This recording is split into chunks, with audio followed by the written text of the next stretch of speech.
pledge allegiance to the flag of the United States of America and to the republic for which it stands, one nation, under God, indivisible, with liberty and justice for all.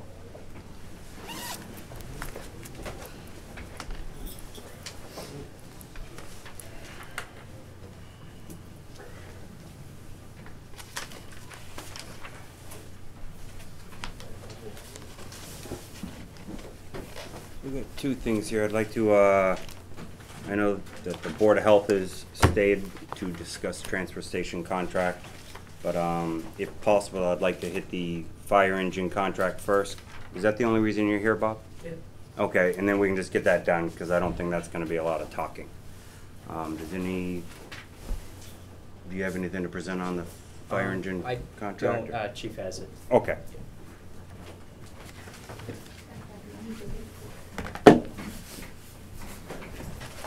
So basically, we get the money at town meeting.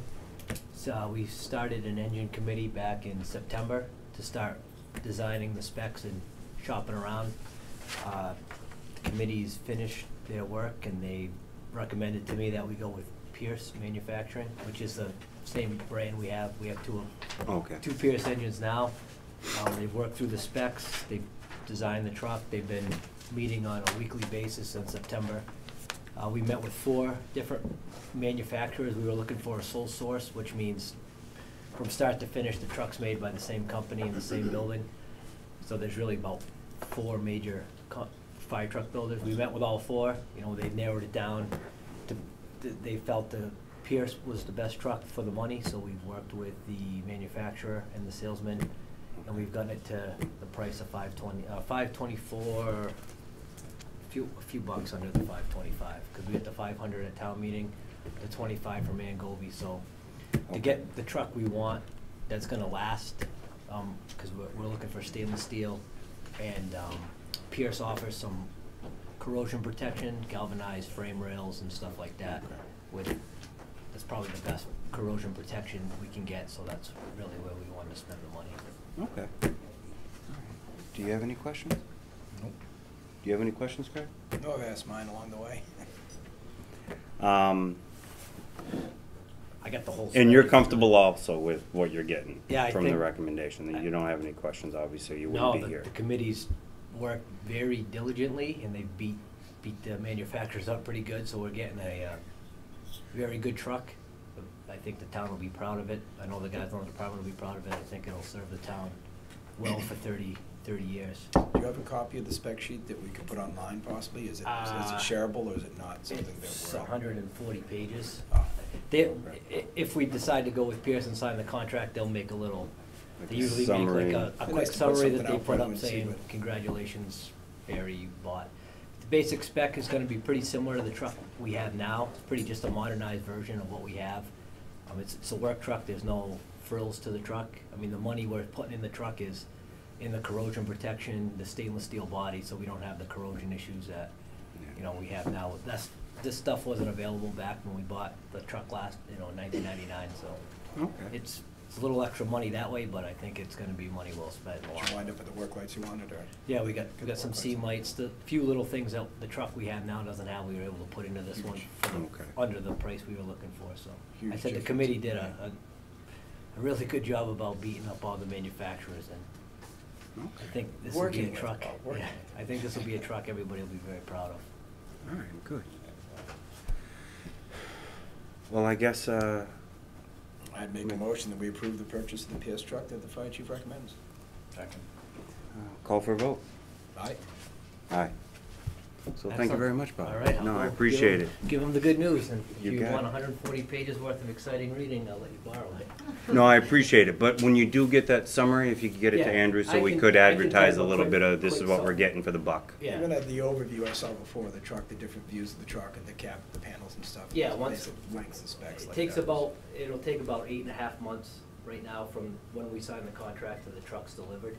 Okay. So as we go through the process, we have a couple meetings where they'll actually give us some picture diagrams or live color diagrams of what it'll look like and stuff. So I'll share that. Oh, all right. as That'd be we- great. As we go through the process. It's probably more than Appreciate we'll it. need right there. And all the specs, so So keep your eyes on Facebook, everybody. You get to see the progress. Next item on the agenda, I'd like to ask the Board of Health, if you don't mind coming on up. We'll discuss the renewal of the transfer station contract.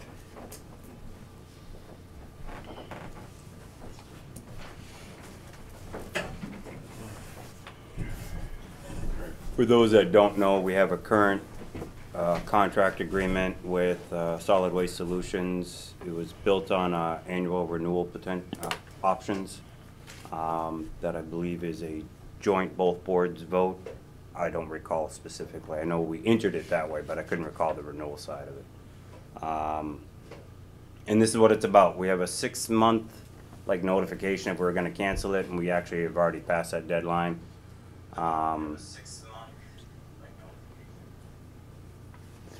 Working the feedback, I see.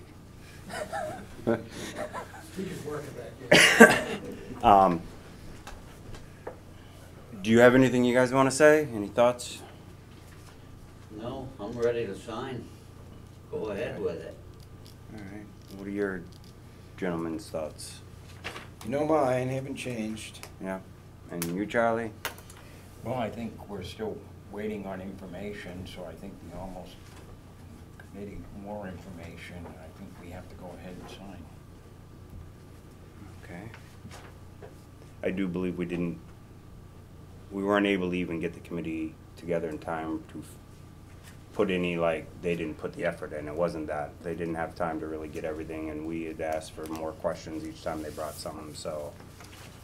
I agree. I don't think we're at a position where we could really put proper information in front of us to change the original reason why we entered the contract in the first place. So I would make a move, I guess a motion to renew the contract for another year. I'll make the motion that we renew the contract with the transfer station for 1 more year. Second. Okay. Call for a vote? Aye. Aye. Are you no or abstaining or? I'm opposed. Opposed. Of course. So I believe we got a 5-to-1 or a 3 and a 2-to-1, however we document that. 5-1. That works. Well, thank you very much. We're still gonna try to continue with the updates on the transfer station study committee, see if they can get some more information like we were talking about of the town's potential growth at that site if we were to take it over, to understand the actual financial implications and how that would go over years, not just in 1 year. The committee's done a good job so far, and they're for us not to take it over. They have based on the current operation. That's right. And what we had also asked was if we added this or this to the site, could you come back and let us know what that potential would be? And that's what we're waiting on. But I just wanted that added in there, that at this time, there's no way we can take it over. They basically formulated their decision on the fact that they saw there was no money in recycling. It wouldn't be profitable for There is no recycling. money. And that was the sole decision on not taking it over, but that was not, But you still don't vote on it. that was primarily not the concern. It was whether or not it produces revenue that would justify us taking it over and putting it under town control and produce excess revenue to, you know, add money to our town coffers and therefore help reduce our tax base in town, which the sticker sales alone are $100,000 and the bag sales bring us up around $175,000. The operating cost for a full-time person is under $70,000. That leaves us $110,000 of wiggle room to do any startup costs we need to take it over as it is. That doesn't include bailers or bundlers or other towns or reconfiguring anything, just running it like it is. The numbers make sense and no one's done any effort to look into that. They've tried to look into reasons to stay away from it so far, and that's disappointing to me. Doesn't mean it'll work out that way in the long run or not, but if it was something we could take over and eventually lower the cost of the town, that's what I'm for. And if in the future we were running it and we saw the ability to change the site plan and redo the bylaw that says it's buried trash only, we can invite other towns in there, and more trash bags, more sticker sales is higher That's a revenues. question I do have for you It's a guys. better revenue stream for the town. Can you better explain the change of the siting that may be required if we just opened it up to more towns, but we still maintain the total limit at the site? Because my understanding is we're only using about 20% of what's already authorized. The siting is actually based on what towns can also use it, or just the total that goes through the site? In the site assignment, it's open to Barry residents For only. Barry By residents. Mass DEP site assignment. Okay. And the effort to do that is just sending in a request, I don't making... know exactly what's involved, Okay. but we through DEP to rewrite the site assignment. That would be something I'm interested in, because even if Solid Waste Solutions stays there, I'd still like to know if that's something, because why not? You know, and if that means all of a sudden a lot more money's coming in because we actually start getting other towns buying the permits and the trash bags, it just helps us develop numbers to understand if it really is worth us taking it on. But it's easy to do when it's their risk for the first year or so, and then find out if it. So I'm hoping I could understand, and maybe if we know what that is, we might be able to start taking those steps. And I don't know if it's something that could actually be accomplished by annual town meeting, to actually put before the town saying, would you like to open this up to other abutting towns? You know, still keep it tight, not the whole state, but, and then see where it goes from there. So if there's any way you guys could help us get that info to figure out the timeline of what that takes, I'd appreciate it. Yeah, we'll figure out something, I'll have a check on it. No, I appreciate it. Thank you, Dana. All right. And thank you, Andy. I appreciate it. Thank you guys very much for coming. Okay, Appreciate it. See what we can do. so we're in for another year. Yes, we'll get whatever written up and sign is needed. Okay. Take care of that. So I appreciate it, sir. Have yourselves a good one. Take care.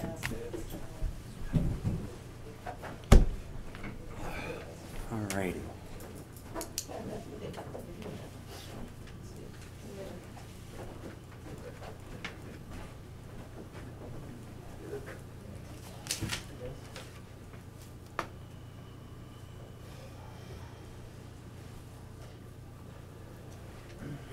All right. One of the things that I had asked to be on old business was just a discussion of a potential events committee or events coordinator. It's been brought up through a couple different avenues. One was through the development of the QEMP and the regional economic groups, I guess, depends on which subgroup you're in there. Whether it's shared services or what was the other group? But I think it was one of those two groups. Or just economic development, maybe that was the other Fell one. under economic development was where that discussion started. Okay. The idea was, Hubbardston has somebody that actually, I think, is volunteering to organize their events centralized to the town, so the town can actually know private and town activities going on and try to start spreading the word, developing a calendar. One of the other things that came up when we were talking about all the towns being together was the idea of possibly having a regional events coordinator, so that potentially we don't overlap weekends where Hubbardston might be doing a big event and Barry's doing a big event. And if we know it's coming, we can alternate weekends so that we can have two big events that might help the region together, rather than splitting off either vendors that are going one event or another, or the people that actually want to go to each event. But that came up, and I just wanted to bring it up to see if it's something that we think, well, to add to it, I'm sorry. Charlie's brought up now for over a year, the 250-year anniversary that's coming in 2024. Mm-hmm. And if we actually do an events committee, then they actually are a committee that's sticking to it year after year after year, and hopefully by 2023 we have a plan. Because it's going to take that, it's going to take time to get it. We need to have a better plan actually before 2023 if we want to get certain groups here to help with it, whether it's bands or other things, because they're going to be booked. So are we interested in trying to create this committee? Do we think it's Yes. get people from town interested, start applying? Anybody that's interested, you can start applying now and just identify it as events committee. It's probably gonna be something like a 7-member committee, because events kind of sometimes need a lot of hands, a lot of networking, a lot of time on the phone. So, please present anything, whether it's via email or an actual committee application to the town administrator. We can see if that'll get started. In the meantime, we'll start working on a charge just to better understand the role. Primarily, it'd be more of an advisory committee, not a lot of decision making when it comes to funds or anything at this moment. We may grow into that depending on how big it gets and how much effort it takes. And someone might be tasked with the concept of the coordinating, scheduling, maintaining a calendar, or something like that, depending on how we set it up on our website or through Facebook, if we create a separate Facebook page just for the events. I don't think we're big enough where we need multiple Facebook pages, but it happens. So, just wanted to get it out there again. That's about it, but I think we're at the point we should probably start working on a draft of some type of committee like that. Maybe see if Hubbardson even has something written themselves and we can kind of build off it. I have nothing more on that. Does anybody else have any comments on that? Okay. New business. Vote on the approval of annual license renewals. I've signed them. We got a list here. I'll read them off real quick and then we can go through the questions. We have an entertainment license for the Colebrook RV Resort, motor vehicle license. It's just under the app. Those are probably just under the applicant. Faye Zukowski, No, that's 12 probably- Winter Street. it was- That's the garage down on oh, okay. Okay. The name didn't come out. Okay, it's somebody It's else. a typo. Good enough. Sorry about that. 12 Winter Street anyway, motor vehicle license. Common victualler in-holder license, Rebecca Hamill, Exchange Street. Common vic and in-holder license for Berry Congregational Church, 30 Park. Common victualler in-holder, Glenn Oravec, 2 Common Street. Same for Trevor Moore at 2 Summer Street. Same for Dominic Capolino, 90 Main Street. Same for Richard Henning, 149 Lockwood Road. Same for Steve Barrett, 572 Summer Street. Same for Peter Baker, 1230 Pleasant Street. Again, Peter Baker, 97 Lockwood Road. Same for Sarah Thong, 596 Summer Street. Motor vehicle license for George Riley, 26 Valley Road. Motor vehicle license for William Payne, 8/10 Broad Street. Common vic in-holder license, Muhammad Mustafa, 6 Moulton Street. Common vic and in-holder, Garang Patel. Sorry, I'll work on that if I got it wrong. 540 Vernon Ave. Common vic and in-holder, Yan Fei Zhu, 57 Main Street. Common vic in-holder, Janet Pierce, 221 Spring Hill Road. Common vic in-holder, Carmine Gugliotti, 59 Allen Drive. Common vic in-holder, Carissa Hartman Wozniak, 1026, 1030 Old Dana Road. Common vic in-holder, Joseph Perrine, 7 West Street. Common vic in-holder license, Alicia Strunk, 531 Summer Street. Common vic in-holder license, Kevin Cooley, 450 South Berry Road. Common vic in-holder license, Molly Dubois? Oh, I got it. Sweet. 500 C West Street. Automatic amusement license, Joe Martone, 377, 395 Stetson Road. Common vic and holder license, Joe Martone, 377, 395 Stetson Road. Do I have a motion on those? Motion to approve the licenses as you read them.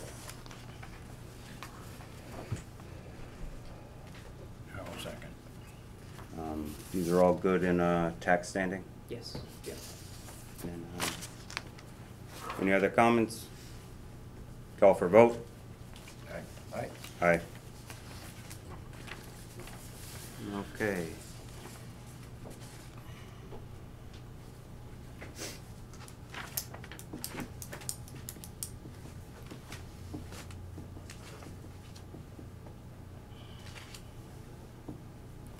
Marijuana bylaw review committee appointments. We got a list of either emails or applications of people that are interested in being on this.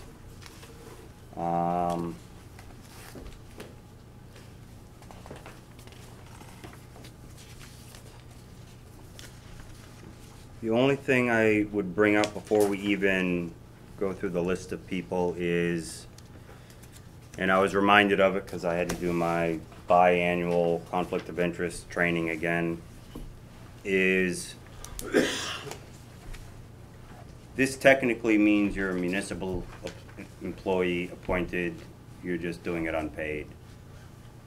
Which means depending on your role with any private may affect your ability to come back before the town on the same subject matter, representing a company or a group or even your own special interests, unless certain disclosures are provided or certain exemptions are made. Understanding that most of the people involved or that applied actually may or may not be closely connected to either a private investment or a private group that has certain opinions on the subject matter. I suggest at a minimum, when we create this, we make sure to identify them as special municipal employees, because it does give a little bit more latitude with that. But to do that, we as a board would have to make that vote. So I don't know if we'd want to do that and then go through the group and then decide who we want. Because it just means that we're getting input from both sides, and sometimes that means you do want some input from those that might actually be on the other side of the table when they actually come to us and say, I would like to do this in town. It's marijuana bylaw, it's marijuana businesses. There may be people affiliated or closely related to those that are doing it. And I want to make sure that if we want some of them on this to provide a, what I would consider a balanced review, that we give them the opportunity to be a part of it. But it means they just need to do the full disclosure before they come back before any town board about this type of subject matter, just saying that this is my connection and this is what I did for the town related to the subject matter. That's my understanding. I don't know if you know it any differently, Andrew, but I think that allows them to do that. So I didn't want to bring it up, offer people, and then realize people feel like they can't. So do we want to make a motion that members of this committee would be considered special municipal employees? I'd like to hear Andrew's thoughts on that before we do that. Personally, I don't feel I have enough information relative to the special municipal employees statute to give a strong opinion. If you would like to do it, you know, pending me do a little bit more research on it, or wait for the next meeting, just wasn't prepared to answer in that context. So, if you don't mind, I'd like to do a little bit more research on the special municipal employee designate. Okay. That's sort of how I feel, is I'd like to look a little more closely at the impact of doing that, because we don't typically do that with the search committee for something. Granted, it's for the zoning bylaw issue. It's not binding. They don't have any real power other than giving us advice, and I don't know as we need to take that step. So I want to see if there's any other impact or implications before we do it. That's all. Yes, sir. If in fact that concept floats, does a municipal employee, whether it's an ad hoc position or whatever, receive pay? It doesn't matter if they receive pay or not. The idea is if you're appointed or elected, you fall under the conflict of interest law. And in that, if you're doing any work for the municipality that addresses specific subjects, such as developing a bylaw, and then you want to come back before the town later, whether it's to get a marijuana license or do a host community agreement or things that fall under the regulation of that bylaw, it can be perceived that your role made it so that bylaw benefited you for some potential future financial gain. And right now that law is written based on perception, not intent or desire or anything like that. But when you identify them under a special municipal, as well as look at another exemption under exemption 20, I forget what it is, you can grant someone that exemption knowing that the reason you brought them in is because you just wanted their input, not because they're a voting member making a decision for the town. So they're providing potentially a counter argument to someone else in town depending on a specific regulation that's being proposed. These could be opposing opinions, but for us, it's nice to hear both opinions. So with that, I think it's good to give them the option to participate and speak their voice and not feel like they're losing a potential future gain that they think is something they've already been working on. Because otherwise, how do you really get that voice in this particular request? Because we made a special request for a committee to give additional voice to this, because the Board of Selectmen and the Planning Board have been working together and independently on two different bylaws, the licensing one and the zoning one. And I think the two boards kind of have a little differing opinion on some of the things that were brought up and what parts of the town are talking to who. Most people, you know, you kind of find that person you like and that's the one you always talk to. Well, sometimes that means an individual isn't hearing both sides from the town. So I might not be hearing both sides as thoroughly because I'm usually hearing it from maybe 3 or 4 people. And maybe they have one direction they want to go. We wanted to bring in this type of committee and see if we can actually try to find people from different sides who have already expressed having different sides and see if they could come together with some thoughts and then present to us as their own group what the group thinks is fair. So, but doing that, I don't want to take away those potential people that think that maybe business is what they're trying to do and this affects their life, but we need to know why they think what they think. And so I just don't want to get them caught up and feel like they can't participate. It works on Q-Drug too. I mean, if I know Neeker's on the list, but if she came in representing Q-Drug, then she couldn't come before the town again representing Q-Drug on this matter unless she was given certain, because it's the perception. It can be, you can't be part of the development of the bylaw and then later come against the bylaw, or, you know, she really couldn't represent Q-Drug to say this bylaw needs to be revised in the future because she was part of the original. So she couldn't be what she's traditionally been, which is the voice of that group when it comes to our town and our bylaw development, politics, and even just organizing things for the school system. So I wouldn't want her to feel like she's walking a line she doesn't need to walk. So that's why I brought it up. In my opinion, if anything, all it does is protect them, but it doesn't hurt the town in any way by identifying them as special municipal employees. Yeah. There are a couple of different sections of municipal or special municipal employees that the Ethics Commission identifies. It might be worth it to just give them a phone call, give them the situation, ask them exactly what section that would pertain to. So. And I don't disagree. Yeah. I just think if we identify them as that, we're not hurting the town in any way. It's like Greg said, the Board of Selectmen and the Planning Board will take whatever they say and do whatever they want with it. So it's just an advice, so I don't see where the town would say, I got hurt by that. No. I look at it sort of the other way. I think that it's more likely if we make them a special municipal employee, that's gonna restrict them from having input on this in the future. Whereas if they're just an advisory appointed committee, that they should still be free to, you know, speak on either side of it in the future. I think once we appoint them to, as a town employee, that's gonna change. They're It's appointed gonna- just by being putting on this.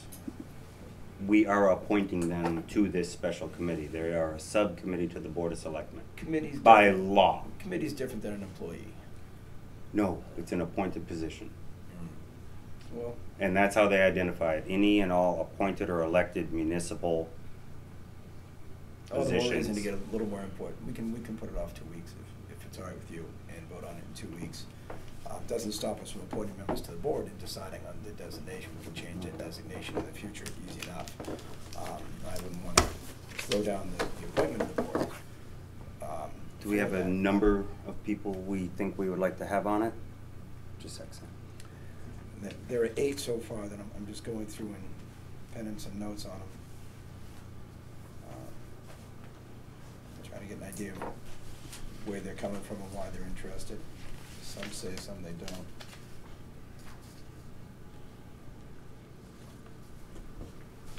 And, you know, fact is that Mr. Ryan Doley's recommended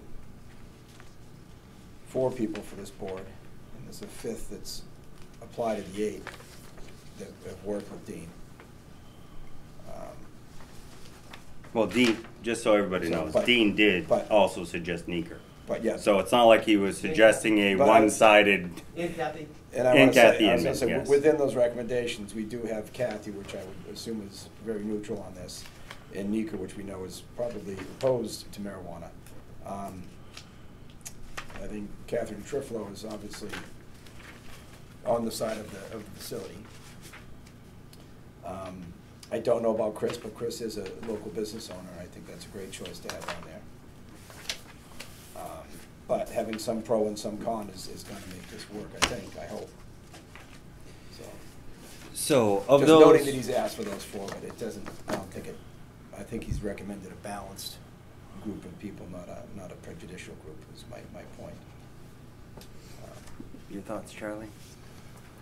Well, I was wondering if we wanted to talk to these folks before we actually did the appointment. I don't know everybody that's, I was gonna ask of the people that applied, I know some of them are in the crowd, so I'd like to see who in the crowd were those that applied, if you could just raise your hand.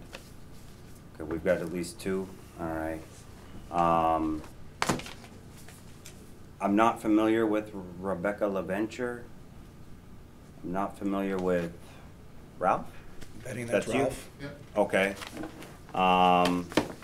Hillary Strickland, I don't know. That's me, Okay, advisor of okay. And So Rebecca, I don't. Tom, I do. Kathy, I do. Chris, I do. Nika, we do. Okay, so it's really just 3, Hillary, Ralph, and Rebecca that I'm not familiar with. you have, well, Ralph's here, Hillary's here, if you're interested, you could see. And then I don't know if between Would you like to them and the invite them people up? you do know, if you have thoughts yeah, and. I don't. Would you like to invite them I up? can think of some that, you know, just knowing them as individuals, how they, what they stand for and stuff, I have no problem, but there, some like, you know, like Hillary, don't think we've ever spoken before, have we? Quite a few times, actually. Okay, well, I'm Yes. sorry. I've come in actually for special permits for PTO even. Okay. Yeah. Can we invite them up, Matt, and talk to them? Is that all right with you? Please come on up. Yes, Sam. Well, before we start interviewing everybody, is that I'm speaking from the point of the fact that we're establishing a committee for groups that we've already asked to make decisions for us, the planning board. And now this committee is gonna cause to stall the decisions of business owners. I'm coming from the position of an outside business person, looking at Barry and say, well, I might like to open up whatever I want to open up here in Barry. How welcome is the town of Barry to opening, for instance, a marijuana place, or maybe not a marijuana, another kind of place. And from my perspective, just seeing what's happening, it seems like the town is dragging their feet to make a decision. And sometimes business owners, when they see towns dragging their feet, they shy away from those towns, and I would hate to have this marijuana issue to be in such a situation as the solar issue is now, because we have a lot of individual solar owners, but we don't have any town-wide solar owner.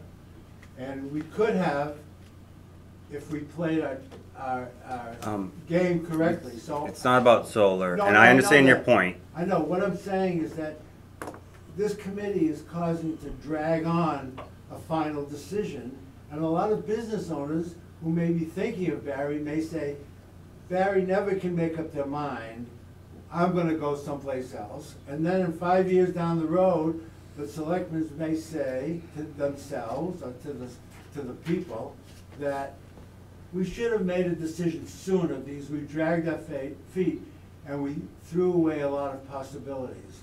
And the town of Barry doesn't have too many possibilities.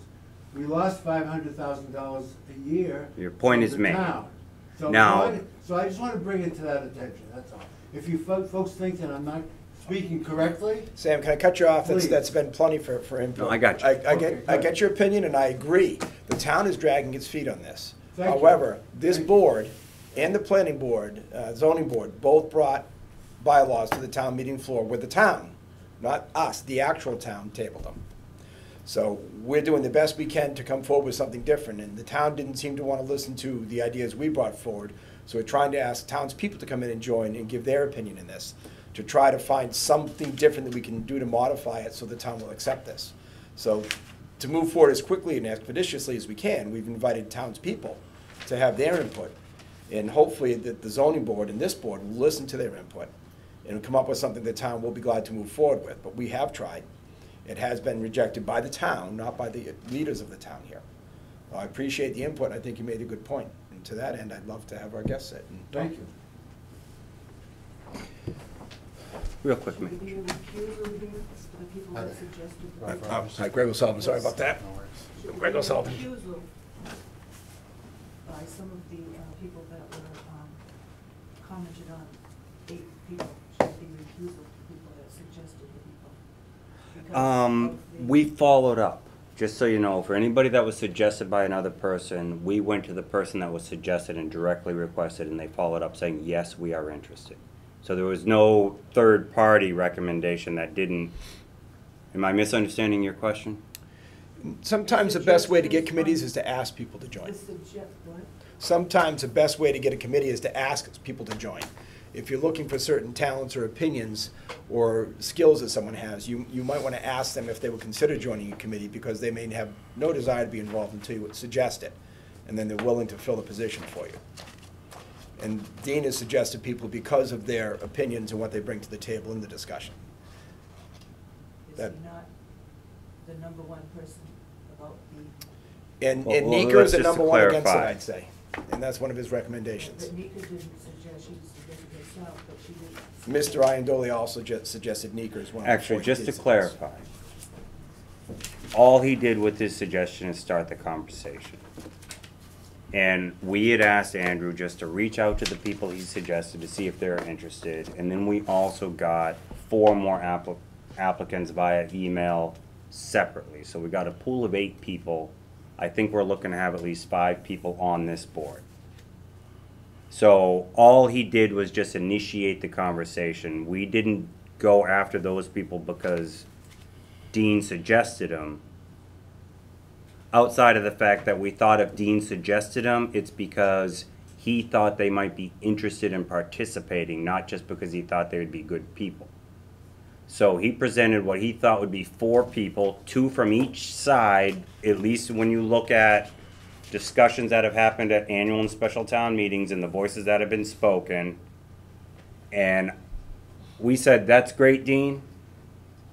And Andrew, could you reach out to see if they're actually interested? And then we got the other 4 applicants, and we're going through all 8 of them. We're not taking anybody off just because it was recommended by someone to see if they're interested. So, You're the chairman, you're. I'm just explaining, that's how it went, so it wasn't like, Asking the question, you're making the decision. If the committee comes up, no, it's okay, I just wanted to make sure I understood your question.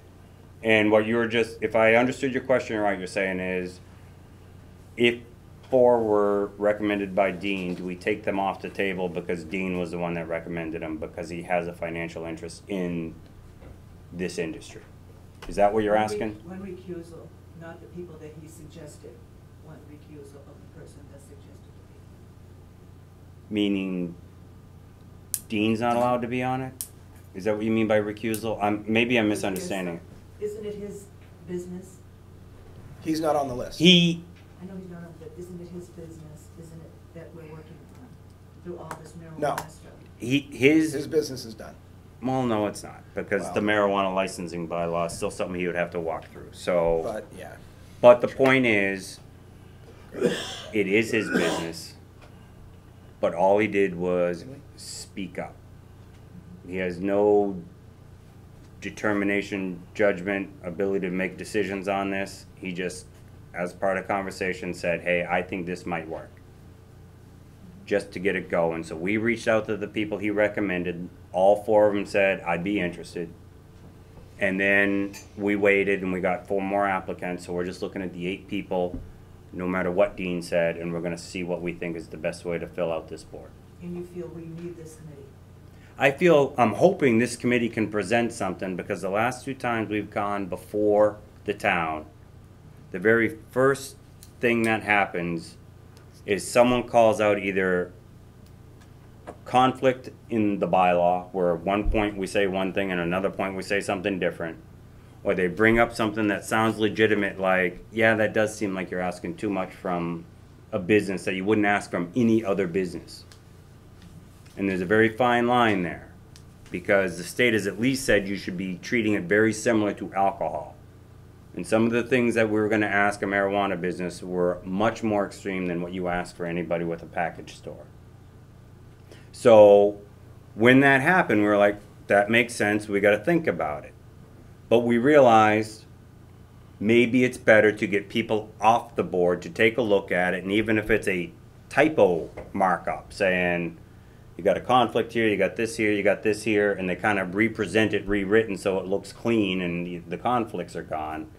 It might just help us, because both boards have been buried in it, and I think we're getting to the point where we're kind of looking past things, saying, I've already read that, or I'm comfortable with it, I get the gist of it, but I'm missing the actual grammar.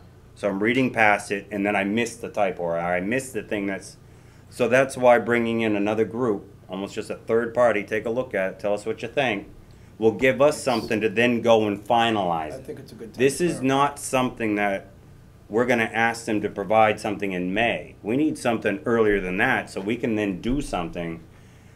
Because truthfully, I want final drafts for this warrant by June 1st.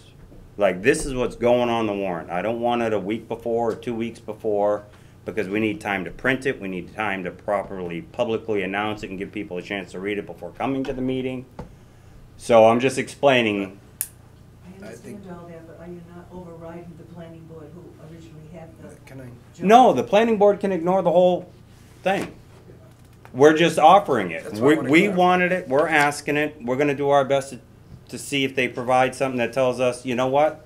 We could revise the licensing bylaw, we could fix this, like when they brought up the whole, you have to sign up with the police department, and anytime they want, let them come in at any time without notice, and always have access to the cameras without notice or warrant. That's way beyond acceptable privacy. I mean, that is not living in a democracy. That's as simple as that. Say what you want, but that's not giving people the right where you have to have a warrant for search and seizure or probable cause. The way we wrote that, they had no probable cause to come in and look behind the back door. And I don't think that's legally right. So when that got brought up and I saw that, I was like, you know, that makes sense. Not only does it make sense, it would have prevented a potential lawsuit had we done that Because even though we wrote it in there, it doesn't necessarily mean that we're legally allowed to. It just means someone overlooked it until they brought it to court. And then we all get in trouble for it. So that's why, again, I'm saying a different group looking at it from their side of the fence, someone coming before the town that says, hey, I would like to do this type of business, might be able to provide some input on how they perceive it and how they would see it, saying, this actually might create legal issues for the town more than the protections you think you're getting with the restrictions or the rules or the regs you're putting into it. It's just another voice is all it is. None of us are held to anything they say. But I appreciate people coming up, because when we went to the annual town meeting and special town meeting and some of these things were brought up, some of it it's like, well, maybe shame on us because we didn't advertise it well enough to give people a chance to read it, because we didn't get it done in time for people to read it and then present in so we could revise it again. Because we kind of did get through that marijuana licensing bylaw pretty quick. We didn't have as many renditions of that and public input, so that's what this is. And don't get me wrong, I'm asking all 5 people to not just, talk to other people too. They're the committee, but just like us, we're a board, but we can't act without hearing from you guys. So anybody that we're gonna put on this is what we're looking for, is more voice, more opinion, so we can get a different view. I'm with Mr. Goldfried when he spoke up and he said, of the 5,000 people, the 3,000 that can vote, we have 115 people that are gonna make a decision here tonight for the whole town, forever.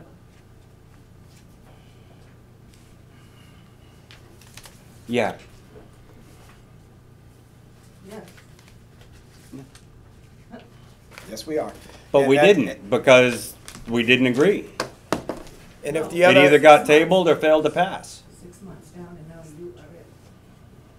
If the other 2,750 people. No, it's gonna go before the town again. 37 don't want to come vote, we can't change that. Well, the ones that do are trying to do something, but let's be clear, this committee isn't to rewrite the bylaws. They're to review the bylaws and make No. recommendations for changes to the bylaws. That's what they're doing. They're not gonna rewrite them and just start something new. They're not gonna just say, we want a pot shop in every corner, or we can't have it. They're trying to help see how to ease them up, make them simpler, whatever they think. But they're gonna review what's been written and make recommended changes. I mean, we've looked at it and we see the same thing and we miss it, we miss something that someone else picks up. You can write your own speech and have a typo. You can write TO instead of TWO. And it still says to, but it means something different. And something as simple as that, just reviewing it. And that's what they're gonna do, is review it and see how it strikes them and recommend changes. That's just asking for help is what it is. Obviously, at least the Board of Selectmen on the marijuana licensing, but we missed some things, because when we Yep. stood up, it was pretty obvious. They called out some things that all 3 of us sat there and said, that kind of makes sense. We should think about this. I have no intention of ever So inspecting. there's this. nothing wrong with getting some input from other people and saying, hey, do you think we can make this better? And that's what we're looking to do. That's just second, Dennis. Do you still have something, Claire? Yeah, I just wondered if you had given the committee a charge or a purpose. Did you write one out? We haven't gotten it written up yet. Okay. It was, I didn't know we if brought you the had whole done thing that. up running right into the holidays. Yes.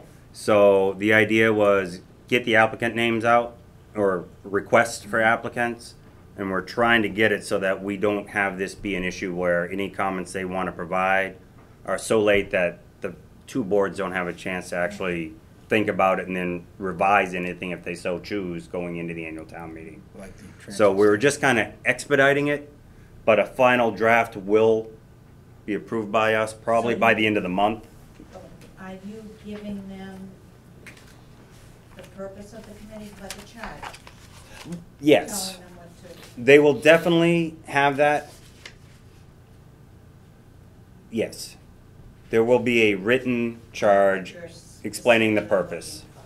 Yes. And just like everything else, the standard open meeting law, et cetera, will also come into play. So, that's my intent. Absolutely. Okay, I'm sorry. I realized at that point I was speaking more for a board that hadn't voted on it, so that wouldn't have been fair.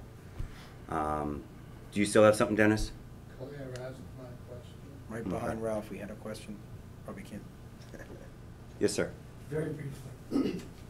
And of your current candidates, are any of them already public employees? And if the answer is yes, does that potentially create some conflict of interest? I'm not saying it does, I'm just wondering. I don't believe so. Kathy kinda is, again, because she's on the Transfer Station Study Committee.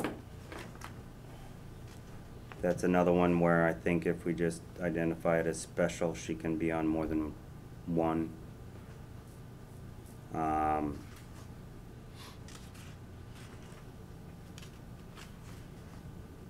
That's the only one I know of, though, Kathy Inman being the one that potentially, and I would recommend, that's another reason why I'm recommending this special municipal thing, because I don't think it hurts the town in any way, but it actually protects the members that are willing to step up and hopefully participate and help us out. All right, that's enough of that. We'll get back to that, but we just asked these two to come up and do an interview, and we haven't talked to them yet. So, Ralph, if you could start. Hello, Ralph. Good to meet you. Nice to meet you guys. So I guess if you could just explain a little bit about your interest, why you're interested. It's really interesting coming to the town meetings that I've been coming to and hearing the different opinions. I've done a lot of research about drugs. I've lived in this town since I was 8 years old. I am the president and CEO of Rockworks here in Barry. We have hired hundreds of kids, young adults, around Barry. We went through a serious drug problem at one point in time, and I worked with Dr. Steve Martin and developed a program for my team to deal with my guys who are hooked on opiates. So having anything to do with drugs coming into town, it really interests me, if you will. I've done a lot of research into cannabis. I've attended the Northeastern Institute of Cannabis in Quincy. Okay. I did 12 classes there. They teach about the science behind it, the history of it, why it got prohibited. So I know a lot about it. I'd like to be able to do my civic duty, and seeing this come about, I felt like this was my opportunity to get some help for the town, be able to put my name on something in the town. Okay. I don't have any questions. How do you feel about marijuana being approved in town? So, I think it should come into town, but I think it needs to come into town the right way. Like, I see a lot of benefits to cannabis, but I also don't think everybody should just, it's not the miracle that everyone thinks it is. And like, I don't believe in having places like bars in town where you go smoke weed. You know, I don't think we do anything like that. There is a responsible, right way to do this, and I think I can help get Barry there. Okay. Hillary. And your reason for wanting to be on this board? Committee. Actually was the one who stood up at the special meeting and suggested this. Yes, I do remember. Part of that was because I see a lot of arguing going on, and I don't like it. I live in town. I'm raising 4 children in town. I'm Ruggles Lane PTO president. So I'm really vested in this town already. I really want stuff to come into town and the town to be progressive, not just for my own longevity in this town and seeing a town that survives, but I want my children to want to be near me when they get older, and I think this is something that's coming, regardless of if we do or don't have it right in Barry, and obviously it's still coming to Barry. I want it to come in the right way. I want it to be safe for our children and safe for adults and still worthwhile for us. And I'm really sick of the fighting, honestly. So that was why I stepped forward and made the suggestion. And when you put a call out for people, I definitely feel like people need to step up, and I can do that. So. Thank you. You either of you have more questions? No, Okay. thank you. Well, thank you very much. We'll now go through the list and figure out what we can do. Are there any here that you don't know that didn't show up? Rebecca. Okay.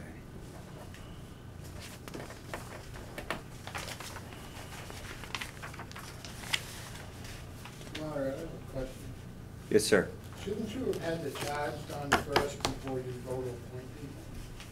Because these people don't know what they're getting involved with. Is that correct? No, You don't actually, have I a think charge. everybody knows exactly what they're getting involved with. No, they don't, because you don't have a charge. So how can they know what you're asking them to do? You don't. You should have the Because we're charge first. verbally asking them.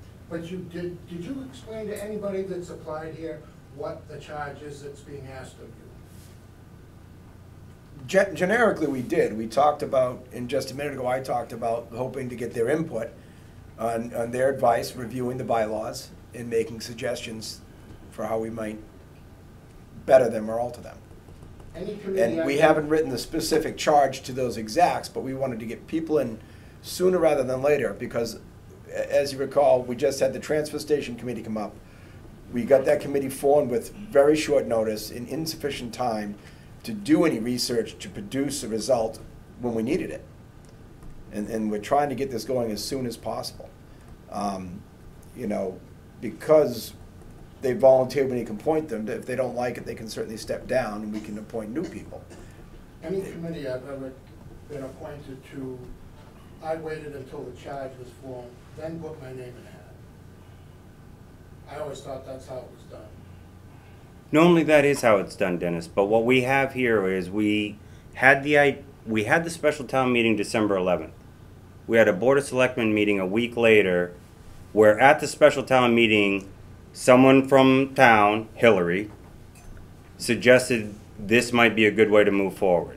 So at that next meeting on the 17th, we agreed that we would do it, but we also knew there was a timeline for them to be able to accomplish anything and then pass it off to either board, so those boards could then take it and work through their own draft process, so we can have final bylaws from each board by June 1st. We needed to get the request for those that would be interested out while we drafted and tried to create this. So by the end of the month, everything's together and they're taken off. Had we waited till 2 weeks from now, before we even asked, we would have been a month behind schedule and taken 30 days out of our ability to provide timely information for both boards to review. So that's why we took the path we did, because we knew there was a timeline. This isn't the first time we did it. Actually, what was transfer station study committee. We didn't even have that charge ready by the time we asked for people to be on it. But nobody acted on it until the charge was written, approved, and everybody got a copy of the charge. So it's more about, we can come up with a charge all we want, but if it ends up nobody's interested, why'd we waste our time? Because the charge gives the people the information of what you're looking for from them. You can't just throw a group of people together and expect them to come up with something without you having a parameter for them to be guided by. And that's what the charge is. You're asking them to do something. What are you asking of them? All right, here's how it went. Emails went out to people. No, I know all of that. But did you read it? I was gonna read you the sentence that gave them the initial understanding at a bigger, if you're not interested, that's fine. I just wanted to give you that option. The first sentence is, as you may know, the town of Barry of Selectmen have established a marijuana advisory committee to assist with the establishment of zoning and general bylaws related to medical and recreational marijuana uses. And then with this one, this was the initial email that went out to the 4 that Dean suggested, and it just said, we're just reaching out, are you interested in being on a committee like that? So they weren't asked just based on title. There was at least some type of description in how they might be participating. but they knew the charge wasn't made yet, but they were offering it because they understood that once the charge is developed, they could work within the parameters we're asking. What I would suggest right now is, Claire has a question. just a second.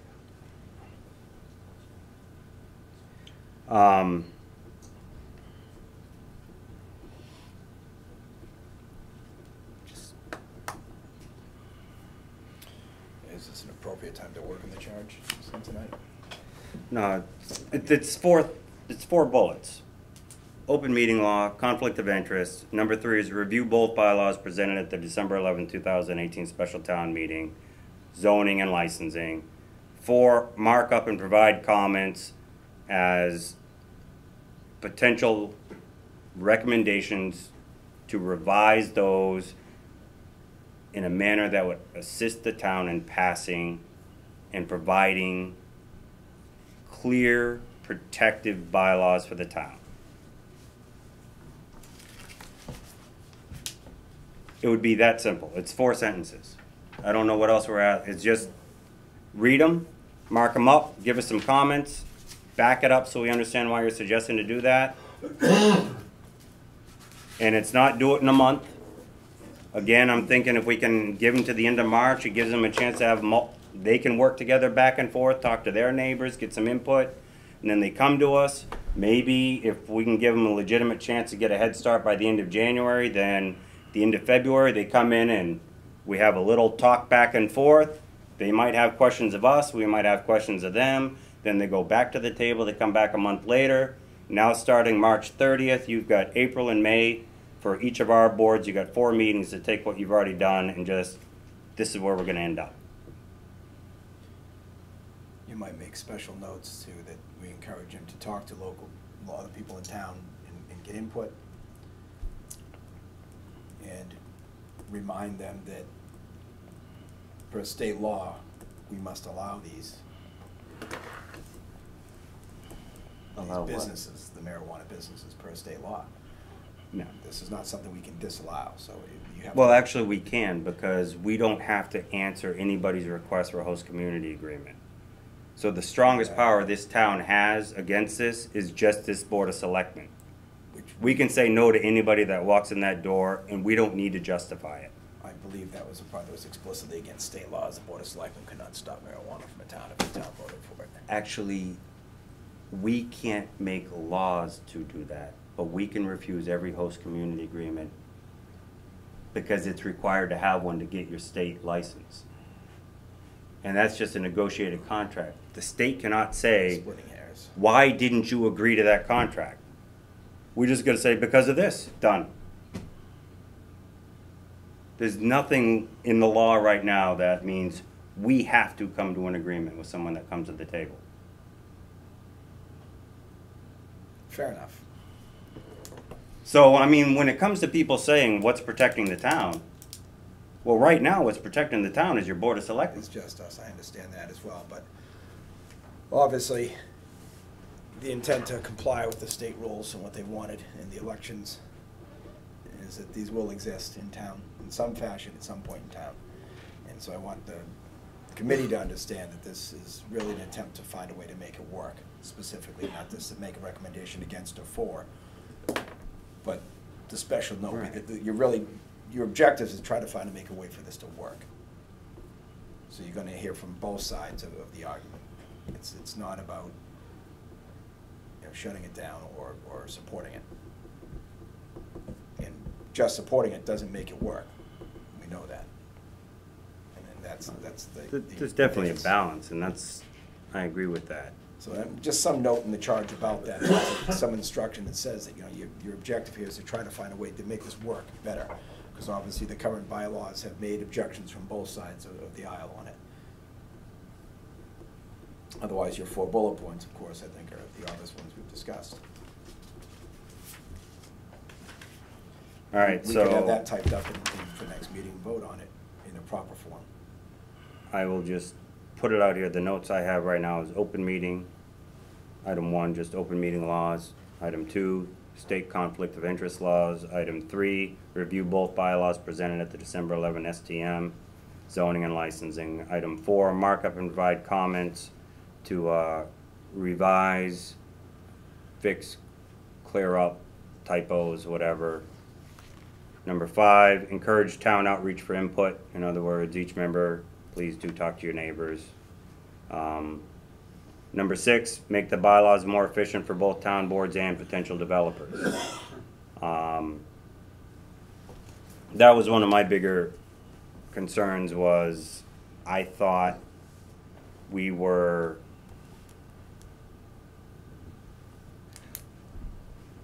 that the process of the host community agreement, which is mandated by the state,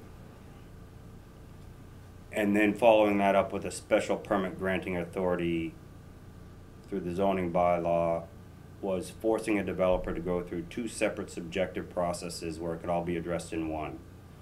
And so when I went to the planning board after the last annual town meeting and said, could we work together, and we suggested bringing the planning board in to the host community agreement process with the Board of Selectmen, I thought we could address it all there and not have to go through a special permit granting authority process, because their voice could be heard at the host community agreement and their site concerns could be brought up then. As we move forward, I did go back to the planning board chairman and mention that I could see a role for a special permit granting authority, but it would primarily be reviewing plans and documents to ensure that the host community agreement items were incorporated and properly brought into it, because it's not something that traditionally falls into a building inspector to worry about a host community agreement. They look at all the bylaws and all that. So I said, okay, you know what? You still have a role, but it's not to go back and then add more subjective potential. And so I thought we could make it more efficient for both sides. One and done, you get it right. And then as long as they do what we all agreed on, the town and the developer are just moving forward on the agreement that was made. That's not how it got presented. And as I said, it's just in a disagreement. It doesn't mean I'm right or I'm wrong. It was just, that's not how it worked. So I thought having another group come in and look at this would be, so that's what I think would be the charge, is primarily review it, provide comment, and let us know what you think. Similar to some of the comments we actually heard at the special town meeting that, you know, had we thought about it better, given ourselves more time, maybe we could have gotten those comments prior to the meeting and then actually had a law that we could have just voted on. But it didn't work out that way. So we get one more shot at it. So why not bring someone else in? Because the planning board's been working on it for 1.5 years. The Board of Selectmen's been working on it for a year. And we haven't been able to present one that passed yet. So what's wrong with bringing in another opinion? That's all it was about.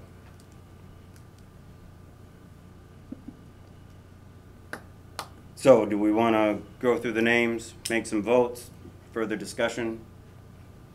I have no problem with any of the names, but in an attempt to appease Dennis's concerns, which other people may have the same concerns, I see no harm in putting off the official appointment to our next meeting when we can have the charge ready and read them the charge and then accept their, Just take that for notes. If you want, I can reach out to the remaining members and ask them to address it. and we can see if they want to be here at that meeting and actually appoint them in person in 2 weeks, invite them all back, read the charge, and then appoint those that still wish to be on the committee all at once in 2 weeks. And I can address your question as far as the Ethics Commission. And the other question, The special item I would have responsibility, put there is timelines. I do think that Right. Well, and it get gives them us time to- started February 1st. Our first meeting in March, they do a quick little visit with us. We do a little back, and then we say, okay, go back and do whatever you're gonna do on it. And then first meeting in April, hopefully they say, this is what we got for you. So- And then we make sure the planning board is aware of when those are occurring. You can attend any one of our meetings as a planning board so that they can get that first meeting in March. They can get some input back and forth Do you want if to they're draft the interested. charge, or do you want to have Andrew draft the charge and farm it out to us? We can all review it before the 2 weeks, so it'd be nice Do to you have think that you could done. do that, or, Yeah, just or is it if you a want, lot you can right now? do an approval before the DPW meeting. If it was ready, well, a review of it anyways. Yeah, You think you could do that in a week, or is that Just doing the just the charge? Oh, yeah. Okay. And then if we have any changes to make, we can make that at the DPW meeting and agree on those changes and have it finished for our next meeting. And then we're bringing a charge forward in advance, which I understand Dennis is concerned with appointing a committee without the charge. And if we're gonna make them special municipal employees, we can do it all at the same time and not have any lapse or any change in status. It prevents any, if you are concerned about conflicts, if they're there for 2 weeks and then we change the status, they'd be in conflict for 2 weeks if there was one, so we'll just wait and do it all at the same time. I think we're ready for that. Sam, you had something? Tell me, is there any reason why we can't just approve everyone who is on the list and invite them all, and then you come up with a charge, and some of those folks who are on the list may say, I don't want to work in an organization that has that charge, I'm going to decline, but at least we'd be saving some time. That's what we just said. Well, no, what the truth is, until we have the written charge, no matter what it is, even though we've appointed them, they really can't work on it. They have no power until they have the charge. So we'd rather just, we'll time it all out, so in 2 weeks they got it, they can go with it. They don't have to have power. Right. They just have to know that they're accepted as a Right. group of citizens who think they want to put their 2 cents in, and let them think about it, and then when the I charge. think Greg is right. I've Based heard on we- Dennis's comments, I think he's right. Let's just, we got it started. 2 more weeks, we'll have everything in place and we can just go with it. That way, again, right or wrong, it doesn't matter. The point is, How many people have you asked? we're to paying be it on to- this committee? None. well, no, technically I think we asked 4 because someone recommended putting them on it. Well, we asked if they'd like to be on it. But We 4 didn't ask others them came to. in outside of that, so we is got anything 8. wrong- Anything wrong with having 8? Or 10? It varies. I can't tell you that because sometimes there is something wrong with that. Oh, okay, I don't know. Because you do get to a certain level where you got a quorum, and if you can't get 4 people to show up, then I don't know the rules. you're spinning circles. But I figured there's no reason why everybody can't put their 2 cents in Well, to if you have too resolve many, the problem. if you have Okay. too many, it's a problem. Have 5 and 3 alternates. You should always have an odd number. I would rather 7. For voting. I agree with that too. So that's why I was curious, 7 or 5, but I hear you, 5 with 3 alternates isn't a bad thing, because if they're all interested, their comments should be accepted, you know? Just like what you guys are saying, we should be sitting here listening to you and making sure somehow it's incorporated or at least noted that that was the opinion you had. Yes, Dennis? This is just a suggestion. Of course, I would rather say it when you have your committee appointed. In the spirit of cooperation, it would behoove all of us to have joint meetings at some point when they're close to whatever it is they are looking to do, instead of them presenting something to us and then presenting something to you. If we all got in the same room at the same time and handed things out, it might expedite things and get it done a lot quicker. I agree, and I think we should probably look at the month of March to see if we can get 1 or 2 of those lined up. If you're also, I was just, for us, we were talking about the first meeting of the Board of Selectmen in March, which would be March 4th. That's only 4 weeks. That's too early. Yeah, we usually No, do it that's just the Tuesday, first so we- month, and then the second month, they're still working on it, but they're just doing the updates as we go. So it'd be a 2-month, because once April hits, we need 2 months. Or they need 2 months. I mean, you don't wanna ask them to take input and make a decision in 2 weeks. You know, it's not easy, we've all tried. Oh, I know. You know, so I don't wanna, I would rather get what we can get from them by the end of March, so that April and May are both the planning board and the Board of Selectmen's time to take that info and create a final draft that we're gonna put in front of the town. I just have one other comment, and this is my talking, not being on the board. Democracy is a great thing. Everybody's had the opportunity to come to our meetings, and some have, some haven't. Same thing with voting. It's sad to see that a very small percent of people in Barry come out to vote, and usually it's when there's something vested they're interested in. And then when that article is done, a lot of them get up and walk away, because they don't care about the other stuff, or they don't have time. I don't wanna belittle anything. But my point is people showed up that had an interest. Whether I agree with it or you agree with it, they showed up. They exercise their right. We're now at a point where you have like the A team and the B team, and now we gotta come together and have the ABC team, so that everybody gets a voice in all of this, and then come up with, because if people weren't happy with what we presented, and they weren't happy with what the BOS presented, it doesn't matter if those opinions weren't brought beforehand to us. If they were, maybe I missed something, but now that that's all been done, this is where we're at, you know. And I know our board will work with, you know, and have worked with the Board of Selectmen and other committees in the past, so just in the spirit of cooperation, you know, pretty open-minded. Okay. We only do what we, it's not like, I can't speak for the other members, I can speak for myself. I don't keep my opinion about something like, that's it, and I don't listen to anything else. I listen to this side, that side, and kind of try to go to the middle. And if this side weighs more than that side, well, that's the side they kind of lean towards. If you're hearing more negative than positive, then the negative wins over the positive. But if they're equal, then you're in the middle of the road where you should be. Yeah. Just my 2 cents. I got you. No matter who elected you, now you represent the town.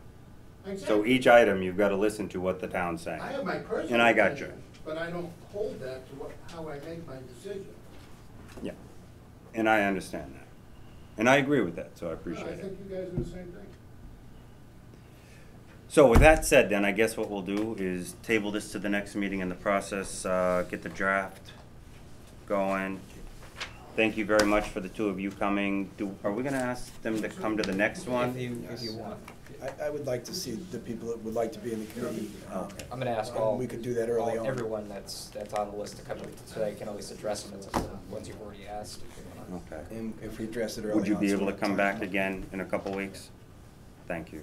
Are you also available to come back in a couple weeks, Ralph? Yeah. Thank you.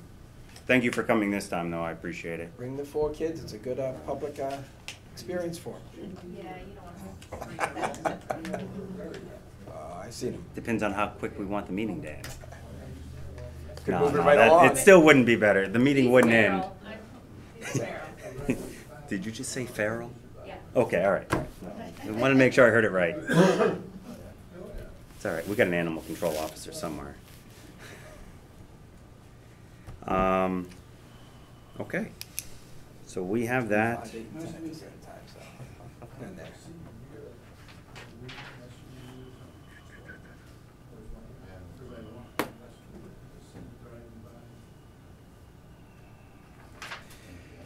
Alrighty.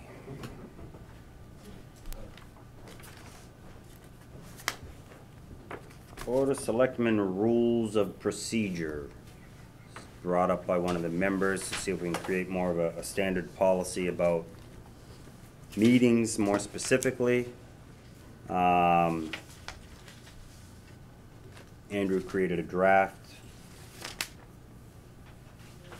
And I know this was one of the things you were more speaking of, so I'll let you kind of. Right, without going through the whole draft, the general concern is when we do public input, which we've done several times tonight, we tend to stray from things that, not so much tonight, but other times we stray from our agenda items, and we take public input when something is not listed to be discussed. And I think we should keep that time brief. We should literally set a timer for 1 or 2 minutes on an input discussion that's not on this agenda. And when something is on the agenda, the same thing, perhaps a 2 or 3 minute time limit for discussion.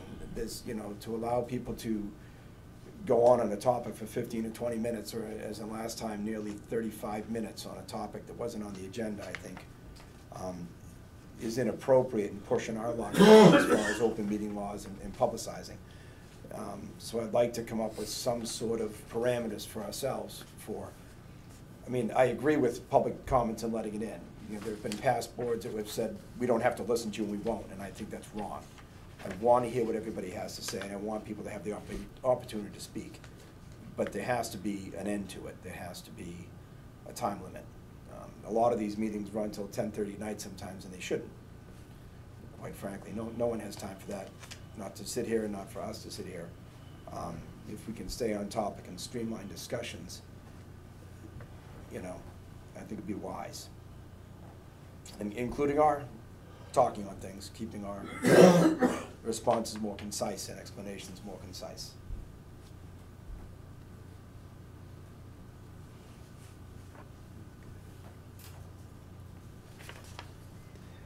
Have we had a chance to really go through this, or do we want to go No, through I'd it a little rather- bit more and then present any comments to Andrew?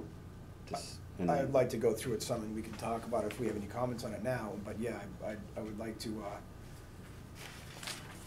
maybe the same thing, if we have comments to make a change to suggestions, we try to do it before the, even before next meeting. I mean, this isn't something we have to do now, this isn't an Right. urgent issue. So we'll But work we- through it and try to we get can work anything at to it, you in a couple weeks and Put then it we'll go back, from there. put it back in the next meeting agenda and talk about it more on the agenda, but we should discuss it while we have it on the topic. And talk about some times now, what do you think is a proper discussion time?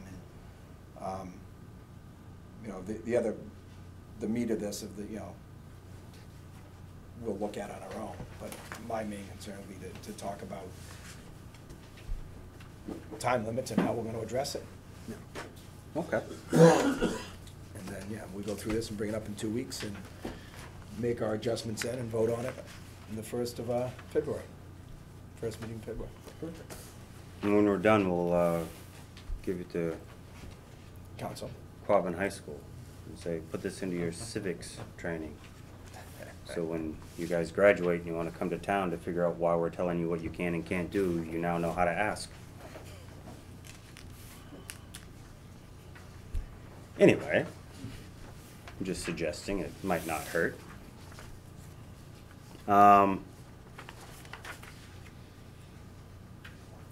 All right, so yes, let's do that, get some comments in for next week, or the week after, and then we'll continue to discuss. Well, do you want to discuss the possibility of time limits on public comment on topics that are not on the agenda? I think there's things like that we could discuss tonight. If we don't start talking about it, we can't. We can't go, you know, we can throw our ideas in later separately, but I would like I to, asked to have it here so we can talk about this publicly, openly. right, and I have still some want the discussion. same type of discussions at the next meeting. Absolutely, but I'd like to Um, start that now with, you know, if something's not on our agenda, it's not listed publicly, nobody knows where to talk about it.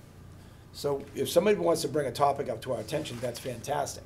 But we have no right to sit here and spend a half an hour on a topic, as we did last week, that no one else gets to come and have input on. So I think we really need to talk about a time limit on issues that are not on the agenda. That should be a chance for somebody to make a comment about, you know, something we've done in the past or something on the agenda for the evening maybe.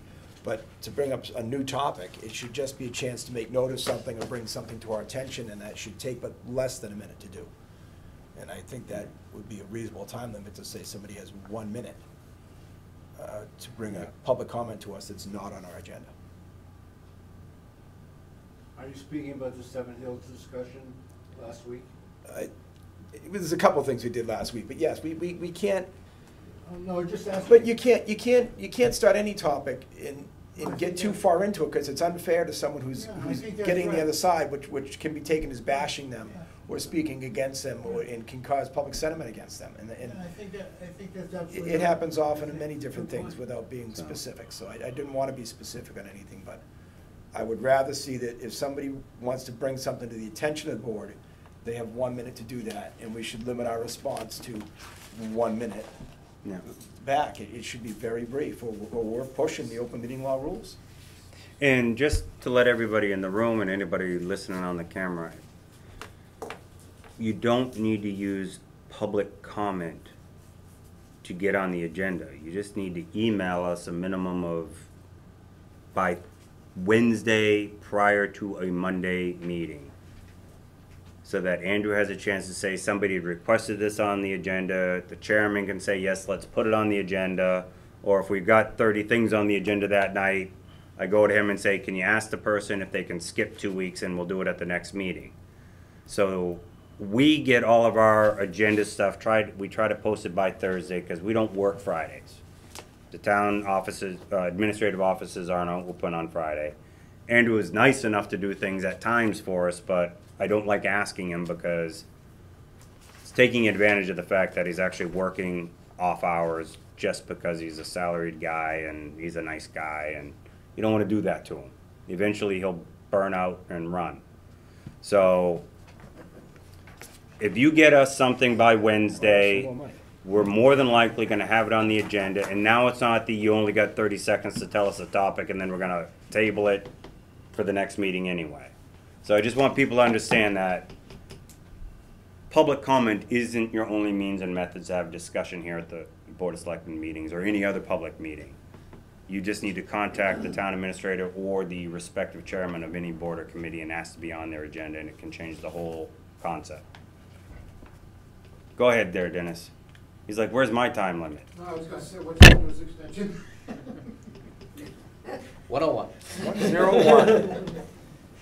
Absolutely. So, You have another question back there from Mr. Andoli? Real quick, I don't want to gloss over this. You just came up with a brilliant idea about Quabbin and civics, and I don't want to make this discussion. Oh, gosh. But seriously, what about like if Quabbin could have a student come sit with the Board of Selectmen every week, someone who's interested in political science, and start to understand things from your perspective? That was a really interesting idea. I would encourage it if they're interested. Really interesting idea. I think I'd actually love it. You know, I don't know if they could count it, but that might even count towards some of their. Think about how cool that would be with kids sitting there and just seeing things from the way you see them. The scouts do that. Scouts They do that. will come to public meetings, it's toward a badge that they. Yeah, it's a merit badge. Okay. Yeah, that's a really, really great It's idea. actually too bad. So, You yeah. could potentially take a kid Just and passed change a his law. course. You're required to teach civics now. Usually, Yeah, I was gonna say, I heard it might have fallen off the curriculum there for a little while, but The legislature just passed a law making it law that they teach it. usually the scouts go to college at Pittsburgh State on the off week of vacation and do just that. Political science badges. oh, okay. How easy would it be to have a Quabbin student, you know, who maybe applied and was vetted out to sit at these meetings and just right there and watch the process? Sorry, didn't mean to extend. No, it's. But- Started some time. You could take a kid's course of life if they get to see things. You get a from- perspective from behind the table, not just in the crowd. That's one way of looking at it too, and then we can always point at them and say, see those cameras? The entire world's watching I you. didn't know we're on camera. Don't get nervous. No, I'm just. Then tell them they can't vote. Exactly. Sorry. In a year and a half, though, you can kick me out of office, depending on All their right. age. So, does a minute for input on something not on the agenda sound reasonable for a comment? For public comment, I think a minute should be good without getting so strict. Most of the times it's 2 minutes if you're in the crowd and you just raise your hand and want to talk about something, but If it's a past item, I agree a little longer, but if it's a new topic, and that's why I say our response should be limited as well, because if they. technically, I don't think we need to respond. It's not a questionnaire period, it's a public comment. It means they stand up, they make a comment, they sit down, it's done. And our response could address that, we could save it in 30 seconds if we choose, but I'm saying it shouldn't be a response and then a rebut and go back and forth, which has typically happened in the past, and we get way off topic into something that we shouldn't even be in the first place. That's my biggest concern, and we've wasted time on it, and we risk, reprimand for it if we keep going off on topics that aren't on our agenda. I'm generally okay with that. I think we need to think about it, though. 2 minutes might be better, because some people aren't as good at collecting themselves and speaking in public, so it might take them almost 40 seconds to remind themselves on, this is my topic, and then they've got to tell you it. 2 minutes is a long time. 2 minutes is not that long when we've been here for 4 hours. You don't look at 2 minutes and say, that ruined my night. No. If you keep it to the 2 minutes, and I don't want to put overly restrictive 1 minute time limit, because I do believe you've got to deal with various people that are going to have their own difficulties bringing something up, and I don't want to. So that's, And I'm just saying, Well, this right. is the discussion. And This if- isn't, and my feeling is if it's that kind of issue, that all the more reason to call 3 days ahead of time into the town administrator's office and ask to be put on the agenda, so we can have a more in-depth and thorough discussion and make sure they're heard. If, you know, the idea for public comment is something off the cuff, that someone said, oh, you know, this, I thought of this yesterday, today, or whatever, and it should be something quick and concise. I think if somebody needs get 2 you. minutes, it's something that belongs on the agenda that they should have thought out. I can see your point. That's the idea of keeping the brevity to it, is it's not a posted item, it's not up for discussion. If it needs that much thought and input from them, it should be on the agenda. I got you. And that's, I'm trying to be tough on it. A lot of towns, I've watched some other town meetings in bigger towns, and they literally have a timer, and they have like a minute and 30 seconds, and that's it. You know, they'll, even if they're on the agenda, they have a minute on the agenda, it's a 30-second button, next item, they're done. And if people don't bring notes and be concise, we don't need to be that strict, but Right. there's certainly an expedient should be expected. Our time should be respected. Everyone here, their time should be respected and not have to listen to these things going too far astray. Okay. So I still look for my minute. Sounds good. But that's something we can discuss further next time. And as far as agenda items for people in the room, I don't know if we want to set a strict time limit, but, you know, if somebody's asked to be on the agenda, and it's not something we've placed on here, there's certainly a reasonable thing to say they could have 3 minutes to present something to us, unless it's, if they brought it to us ahead of time and we agree to put this on the agenda, and they brought us dockets and in pamphlets to look at and graphs to put up, and we can say, okay, we'll put this in the agenda and we'll present it and have the time, is one thing. But if someone calls in to be in the agenda, I once again think 3 minutes is plenty of time to put something forward just off a phone call on the agenda. If they're asking us to block time for them, I think 3 minutes is plenty, with maybe a 2-minute return and a 1-minute follow-up on either side. And that would limit that to about 5 minutes, you know, 5 or 6. We could, I think we gotta be careful with that. I hear you. Only because I don't want the rules and regs to be something that makes people feel like they didn't have enough time to say what they felt. Again, we're talking about the majority of people in public are not comfortable speaking openly in public. Mhm. So they're gonna start saying something and they're gonna have a hard time making their point, and then you're gonna say time's up, and they're gonna feel like, why did I even come tonight? And if that becomes consistent, then it's a detriment to what we're doing, not a benefit. Because we're here not just to say what we're doing, but also give you them a chance to tell us what they think. And I don't want it to be so restrictive that people feel like we're just using policy rather than personal reasons to also keep people from talking. Because it's easy to just point to the paper when the truth is maybe we should give them more time. Well, the objective of this board is to conduct town business, first and foremost, and that's where we have our agenda items of setting up committees and approving licenses and use of town property, payrolls, and other things that we do that are town business, and that's what we're here for. And we do want to have public input. And I would say, once again, to give somebody 3 minutes to present something on the floor that they've just called in for is plenty of time. If they are the nervous type, or they're uncomfortable speaking in public, we have Andrew and Sandy here all week long. They can come sit with them and present their things to them and go through that and have it ready for us so that we present it in a manner that's on our agenda and we already understand it. And then they could have input while we're on the item. It doesn't have to be something they present to us in 3 minutes unless they choose to. But if they choose to present it to us on the air, and we haven't heard it before, then I think 3 minutes is plenty. If they want to make it a bigger item, once again, this goes back to when I was first on and we were getting all these applications in. I'd say this shouldn't be before us, it's not ready yet. I was tired of approving things that had to go back and pending these other signatures. Be prepared to come before the board. It's not just our time, it's everyone that bothers to turn the TV on and listen to us, it's their time. And if someone's not prepared to be here, they don't warrant taking that much time from everybody. I got So you. if they need more time, they can present it to Andrew and to Sandy, and they can help them streamline it or help them format it for our agenda so we can discuss it. And that information can come to us to preview an email text so we see it beforehand. So we're ready to have a better discussion on it. But if they're gonna walk in with just a phone call to say, please put me on the agenda, I think once again, 3 minutes is plenty. And then a proper, response and rebuts back and forth. But once again, this is talking about last week, I was literally watching 35 minutes on the clock as we went through some of these items. And, this is a big reeling from that. And it probably doesn't happen but 3 or 4 times a year. But it just a matter to address it. That's reasonable, and if people understand the parameters up front in advance, I think it's reasonable. If they understand out of the blue, it's, We can discuss more, but I get your point. I do. If somebody wants to stand up and say, oh, I have something to say I thought of today, 1 minute's plenty. If somebody wants to make a phone call, 3 minutes is plenty of our time to hear the new idea. If it's a bigger idea or topic, then they can certainly do the responsible thing and discuss it ahead of time. That's why I talked about this. Midge? I was here last week.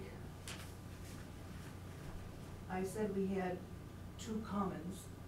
You did. This week I say we have no common. Because the first common across from the post office is sold to the Barry Housing Authority.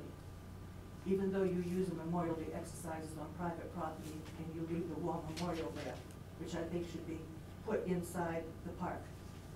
It is a park, the other one, which we call non-A, because Mr. Tripolo, your wife. No, my wife is not Mr. Tripolo. You sure? Her father, Catherine, would appreciate being involved in the formation and dedication of the park. Park, not a common. His wish is to dedicate the park to the immigrants that worked in the Barry Will Combing Company.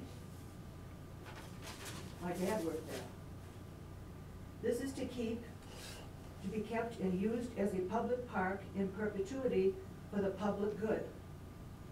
This was sent to Attorney Baird, and Catherine Tripolo, Notary Public, signed it. And Lorraine Lamarchiolino, who's on the Common Committee, should know that it's called a non-A park. She signed it as such. It's not a common. I'd like to have a fence put between the non-A park and the railroad tracks. I think it's very dangerous not to have a fence between the working railroad, which has derailed twice. Is my minute up? Thank you. Thank you. No needed response. Please pass on to the Southbury Common Committee that a request was made to review the potential of putting a fence between the railroad and Nornay Park.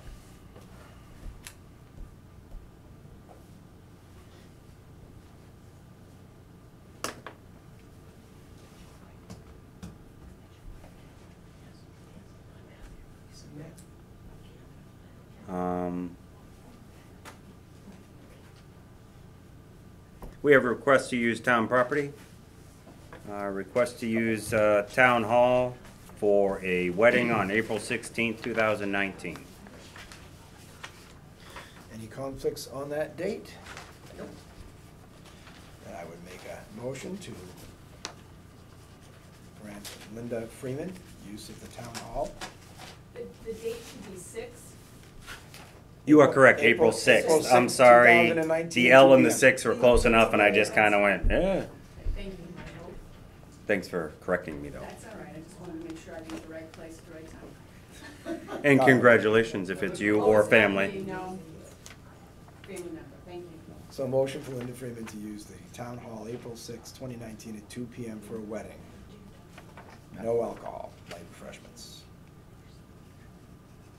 No second. Call for a vote. Aye. Aye. Done, look at that. Another one. That didn't take no year and a half notice, save the date. No, I'm just joking.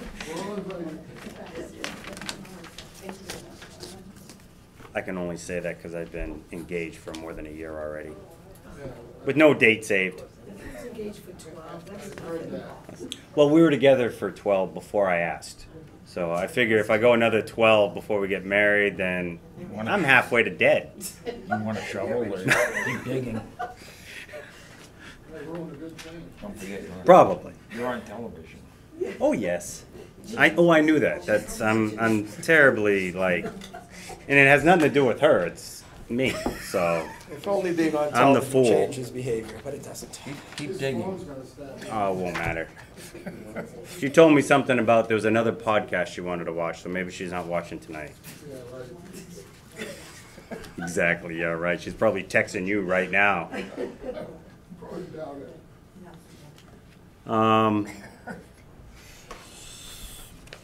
Oh, and another special event permit, I'm sorry. Actually, it's not the same as use of town property. Special event permit from the Barry Library Association for their annual road race, Saturday, June 15th at 7 a.m. This is the up Pleasant, around, and back down Broad. This is already vetted through the departments, or not? It has been, it was sent out earlier, I haven't gotten, I think the DPW is the other one I haven't gotten a sign off on on our internal. Well, the I sheet, can- yeah. Yeah. But there shouldn't be any concerns There with should. DPW for that, so that won't. Those hold are, it up. those should be, that should just list the departments that were sent out for Right. approval. I think that's the only one that hasn't responded. Probably the only thing left to fine tune our little permit application would be, instead of just listing them all, list the ones that are gonna be relevant Right. to, because some of them won't be relevant. Yeah, and I you think know. what it does is, you know, one of the questions it asks is whether or not it's going to impact the roadway, and if it does, then it goes to the DPW for their notice and Right. approval, so, I mean, we can Like change our that. refreshments Yeah. served. Yeah, I think. Board of Health Mhm. falls into place Yeah. sometimes on that, even though it may Right, but not I'm just hit saying- you on a road race. Just saying, we can just make sure we streamline too, but Okay. that's much better than the Yeah. previous. Anyways, I recommend we approve the Berry Library Association's road race on Saturday, June 15th at 7 a.m. Second. Call for vote? Aye? Aye. Aye. All right. Let's see, I think I'm getting close. We're getting close. Yep. All right, we have here an application for request to be appointed on the Zoning Board of Appeals. Dennis Fleming had made this application. Is the board short? Is it full? Do we I know? believe at this time, the board is full with one alternate, but allows for up to 3 alternates. Okay. The 3 alternates. And Dennis, right now, are you currently on Planning Board, Conservation, and Parks and Recs? Okay. And constable. So is And it applying to be constable. either a member or an alternate? You said we have an alternate position available, We have 2 alternate positions available. but no member position available. Correct. Okay, this is another one where it's that fine line of how many municipal positions you can have without them being special municipal employees, based on definition, if I'm correct. So I'd like to, Warren's looking into. because it's more important on boards that may have overlapping. And I know the zoning board of appeals and the planning board aren't necessarily overlapping, except that the planning board member can be part of the drafting of the zoning bylaw, that then becomes, someone takes before the zoning board of appeals, asks for that variance or whatever.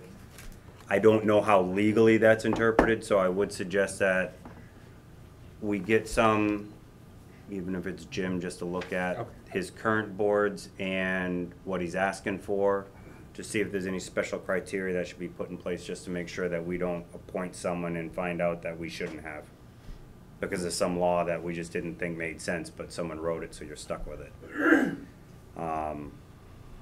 But that would be my only, again, I had to go through that conflict of interest training, and It doesn't make any sense when you go through it. It's a frustrating thing. it's not intuitive. There are things where you think, yeah, you would want to do a disclosure for that, and they're like, no, you don't need it. And then it'd be like, no, you can't do it. Yeah, you can if you go through this exemption, that disclosure, and you get that board's approval. And so when I started reading about special municipal employees and not having more than one position with a municipality, or not having more than one paid position, or a variety of those options, I said, all right, this is getting deeper than I feel comfortable that I can, so I would ask that we follow up with Jim. Unless, Dupre is more appropriate because it's somewhat personnel, because it's positions I and. could just ask them both. Okay. One email straight. Just dawned on me, I didn't know which one we would ask.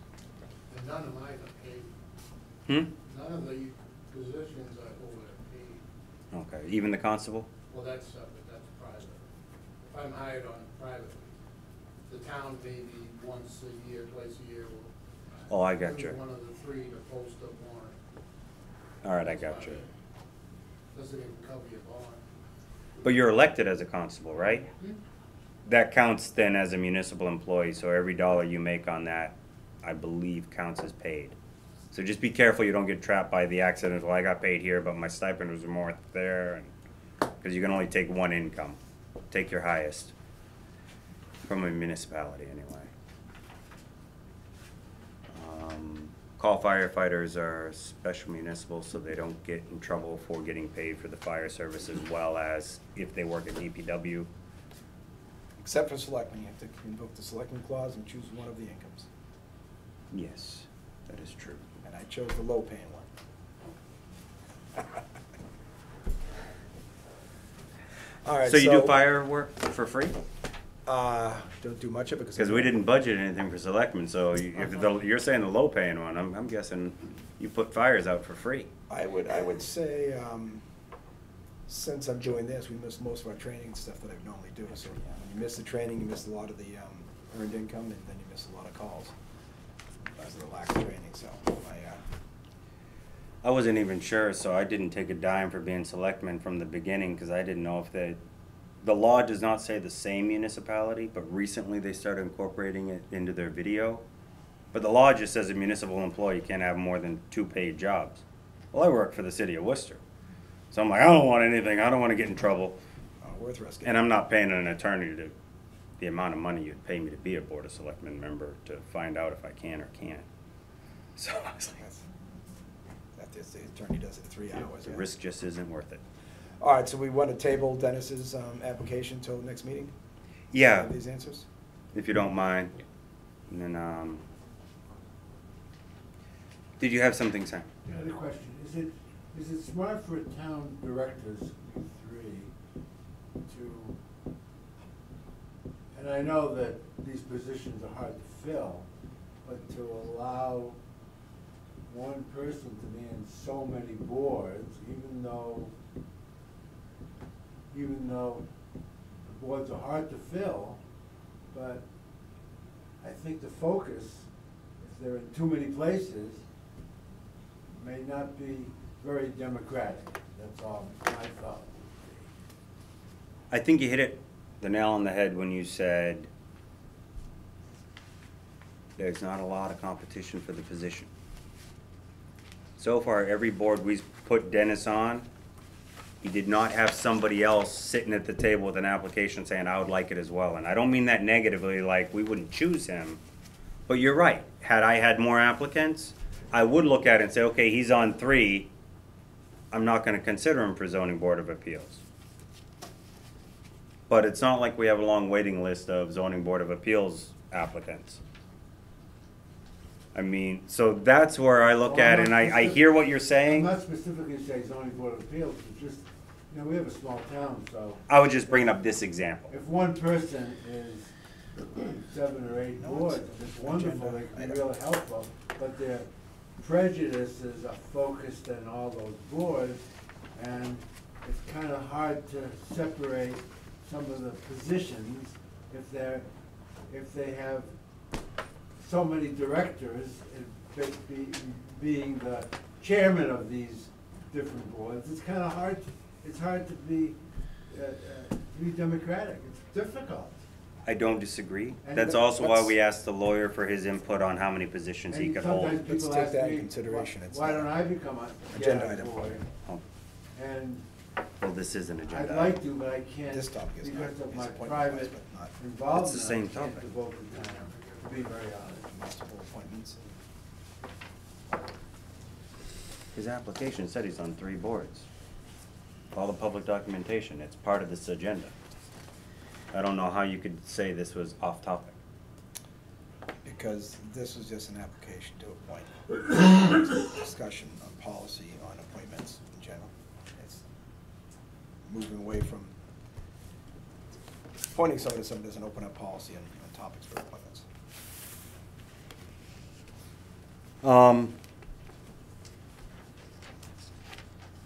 That's all our agenda items. Is there any further public comment or additional comments or thoughts anybody would have for the evening? I have one thing. Yes, Charlie. It concerns me personally in this board. I have been going back and forth in my mind for the last couple of months about whether I would be running again, and I wanted to make the announcement tonight because it takes a lot of time to prepare to run. But I will not be seeking re-election. It's not because I'm unhappy with the board or the town or anything. I've enjoyed being selectman very, very much, and I've served in total 18 years, and I've served 9 years on the school committee, a total of 27 years. And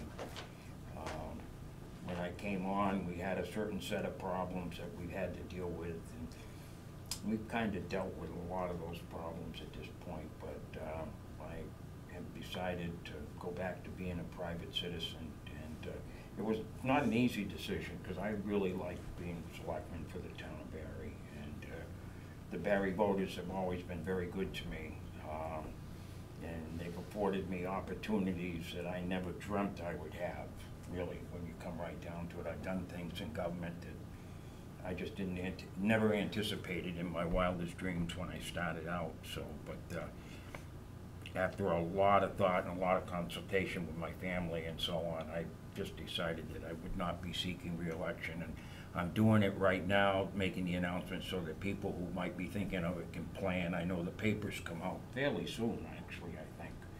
So yeah, I think they're that is my decision. So that's all I wanted to say. Well, I just wanted to say, since I've been on the board, you've been here, and the mentoring, kind of showing the ropes, explaining how Board of Selectmen's work, it's been really appreciated, Charlie. You've always been willing to help, still got to a say, few hey, more this is ones, what, so. this is how it works. That's made a difference for me. It made it much easier coming into work, knowing that I had you there.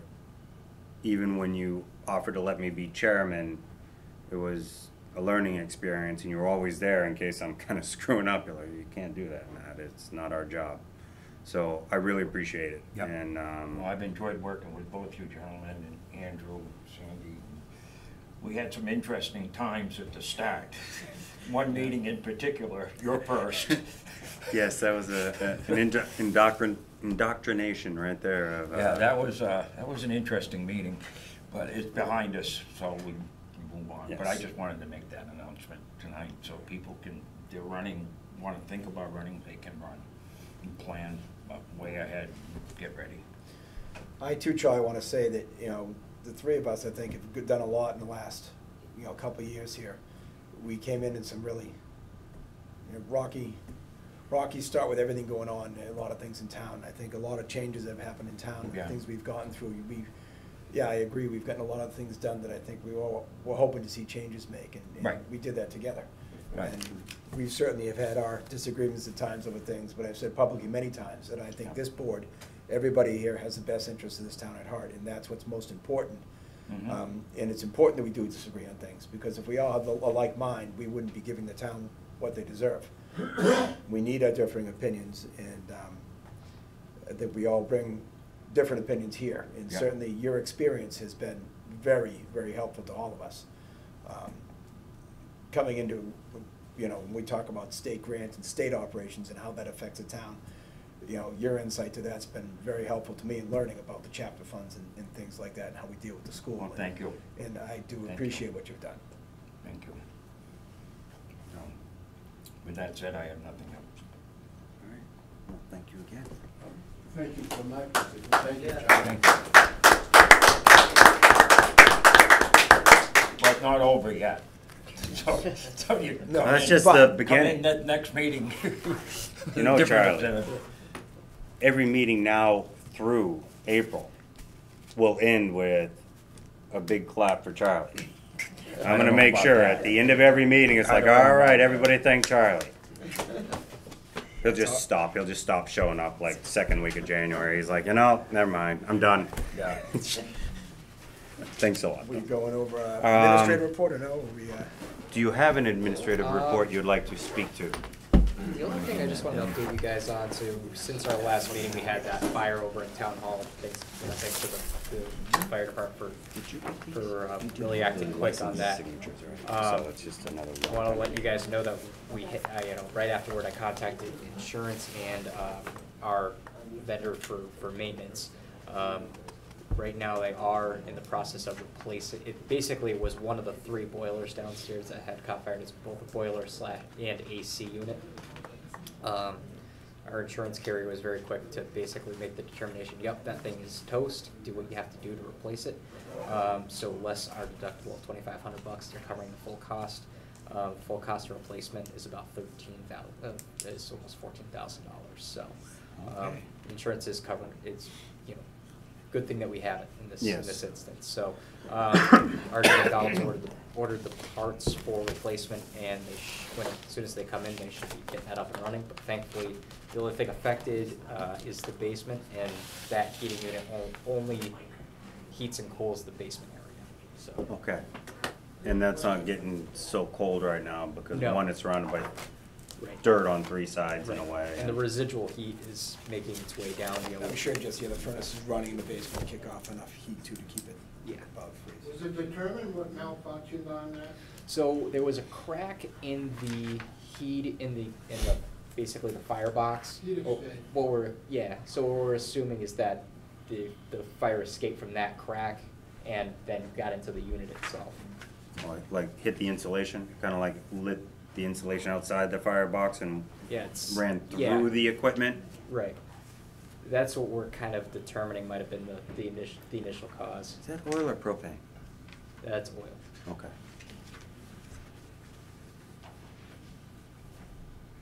All right then. Whoa. Motion to adjourn. I second that. Call for a vote. Aye. Aye. Everybody go home.